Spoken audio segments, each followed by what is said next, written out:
So hey guys, so আহি আছে Chandramukhi part 2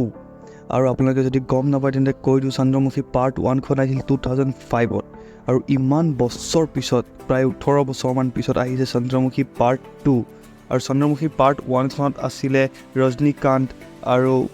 অপজিটত heroine আছিলে নয়নতাৰা বা এনেকুৱা কোনোবা আছিলে কিন্তু ইমান বছৰ পিছত আহি আছে আৰু ষ্ট্ৰেঞ্জ কথা এটা যে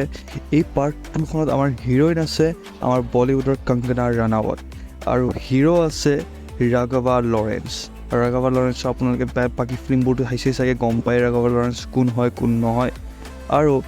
ইমান বছৰ পিছত আহি আছে মুভিখন কিন্তু মুভিখনৰ ট্ৰেইলাৰটো চাই পেলাই বিশেষকৈ লগা নাই যে কাহানী কিবা বেলেগ হ'ব কাহানী একেই হ'ব যেন লাগিছে কাৰণ সেইখনৰ মুভিৰ বহুত ৰিমেক বনিছে আৰু ষ্ট্ৰেঞ্জ কথা এইটো যে সেইখনৰ যোনজন ডাইৰেক্টৰ আছিলে পি ভাসু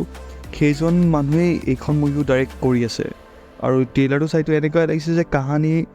সেইখনৰ নিচিনা একেই হ'ব বাছ কিবা কিবি অলপমান বস্তু ডেভেলপ কৰা হ'ব পাৰে বিশেষকৈ একো ৰিভিল কৰা হোৱা নাই বৰ্তমানলৈকে মুভিখন কেতিয়া আহিব কেতিয়া নাহিব সেইবিলাক চব আপোনালোকক ক'বলৈ কৈ আছোঁ কিন্তু মুভিখনত বিশেষকৈ এজনী কেৰেক্টাৰেই সেইখন মুভিৰ পৰা এইখন মুভিত লোৱা হৈছে সেইজনৰ নাম বডি ভেলু আৰু এওঁকটো চিনি পাই বহুত কমেডিয়ান এজন এক্টৰ হয় আৰু বহুত ভাল এক্টৰ হয় ত' এইজন মানুহে সেইখন মুভিটো আছিলে চন্দ্ৰমুখী মানে পাৰ্ট 1 খনতো আছিলে আৰু এইখন মুভিটো আছে আৰু ট্ৰেইলাৰটো চাই পেলাই এনেকুৱা লাগিছে যে সেইখন মুভিৰে এইখন এখন ৰিমেক নহয় লাইক সেইখনৰ এখন ছিকুৱেল হয় সেইখন ধৰ কাহানীৰ 17 বছৰ পিছত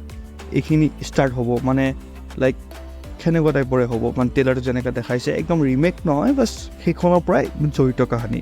চ' এইখন মুভি আহি আছে 28 ছেপ্টেম্বৰ তাৰিখে মানে বেছি দিন নাইও আৰু বেছি দিন আগতে ট্ৰেইলাৰটো দিয়া নাই কিন্তু মুভিখন চাই পেলাই মেবি ভালেই লাগিব কাৰণ এক্টৰবোৰ বহুত ভাল আছে আৰু কংগনা ৰানাৱতে ইয়াৰ আগৰ মুভিকেইখন ইমান এটা ভাল পাৰফৰ্ম কৰা নাছিলে কিন্তু কি ঠিক এইখন কৰিব পাৰে কাৰণ চন্দ্ৰমুখী নিচিনা ডাঙৰ ফিল্মখনৰ যিহেতু নামটো আছে